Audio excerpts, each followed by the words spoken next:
Assalamualaikum warahmatullahi wabarakatuh. Perkenalkan, nama saya Iva Fitralin Evelyn, NIM 210002617, kelas History of Islamic Thoughts and Civilization B. Kali ini saya akan memberi presentasi mengenai sastra dalam peradaban Islam. Yang pertama yaitu apa itu sastra.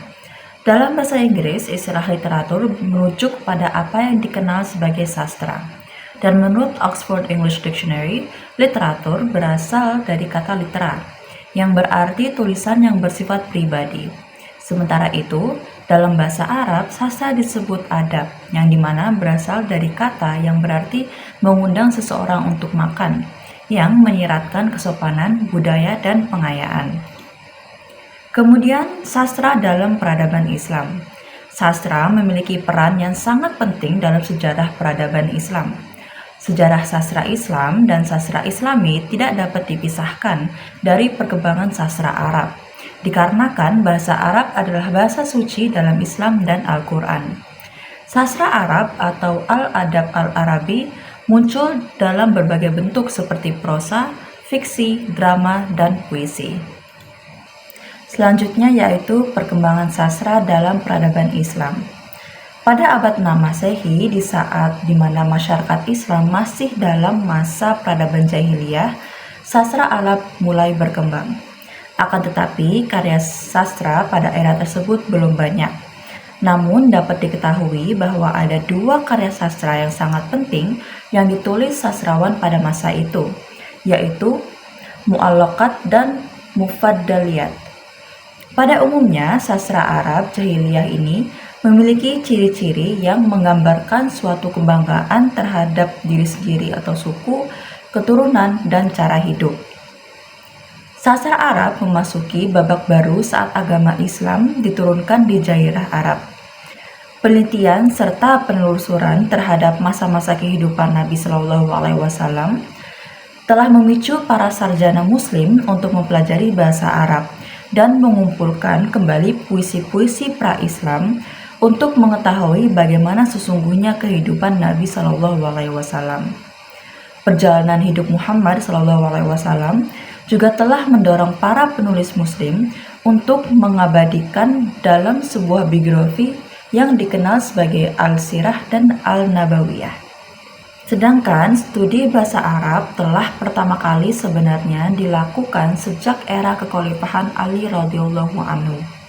Hal ini dilakukan setelah khalifah melakukan kesalahan saat membaca Al-Quran. Kemudian beliau meminta Abu al-Aswad al-Du'ali untuk menyusun tata bahasa atau gramar bahasa Arab. Kemudian Khalid bin Ahmad lalu menulis kitab Al-Ain, yaitu kamus pertama bahasa Arab. Sejarah mencatat sastra sangat berkembang pesat di era keemasan Islam. Di masa kekhalifahan Islam berjaya, sastra mendapat perhatian yang amat besar dari para penguasa Muslim. Di era kekuasaan dinasti Umayyah, masyarakat Muslim sudah gemar membacakan puisi dengan diiringi musik. Sastra semakin berkilau dan bertumbuh menjadi primadona di era kekuasaan Daulah Abbasiyah pada abad ke-8 Masehi. Pada era ini, prosa Arab mulai menempati tempat yang terhormat dan berdampingan dengan puisi. Sedangkan itu, puisi sekuler dan puisi keagamaan juga tumbuh beriringan. Pada pertengahan abad ke-10 Masehi, sebuah genre sastra di dunia Arab mulai kembali muncul. Genre sastra baru ini bernama maqamat, yaitu sebuah anekdot yang menghibur yang diceritakan oleh seseorang pengembara yang menjalani hidupnya dengan kecerdasan. Maqamat ditemukan oleh Ba'id al-Zaman al-Hamadani. Selanjutnya yaitu berbagai fungsi sastra. Yang pertama, sastra sebagai alat komunikasi.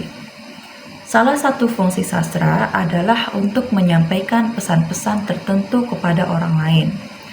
Dalam perspektif personal, karya sastra biasanya hanya dijadikan alat untuk mengemukakan gagasan, ide, atau perasaan pribadi.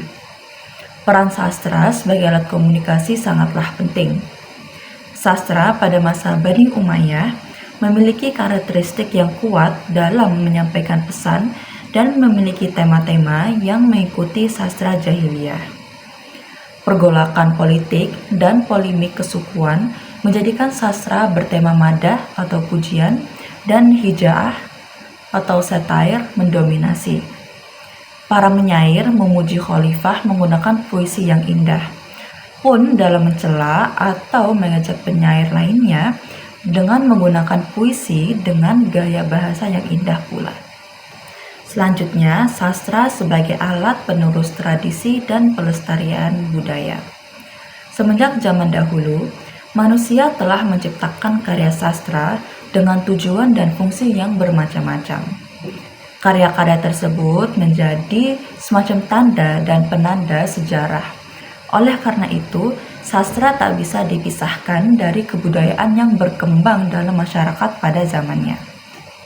Dan yang terakhir, ada berbagai macam bentuk sastra khas Arab, seperti puisi, sastra non-fisik, biografi dan geografi, maqamat, buku harian, sastra fiksi, dan syair romantis. Kemudian berikut adalah berbagai referensi yang saya gunakan untuk presentasi ini. Sekian dari presentasi saya, semoga materi yang saya berikan dapat bermanfaat bagi kita semua. Terima kasih. Wassalamualaikum warahmatullahi wabarakatuh.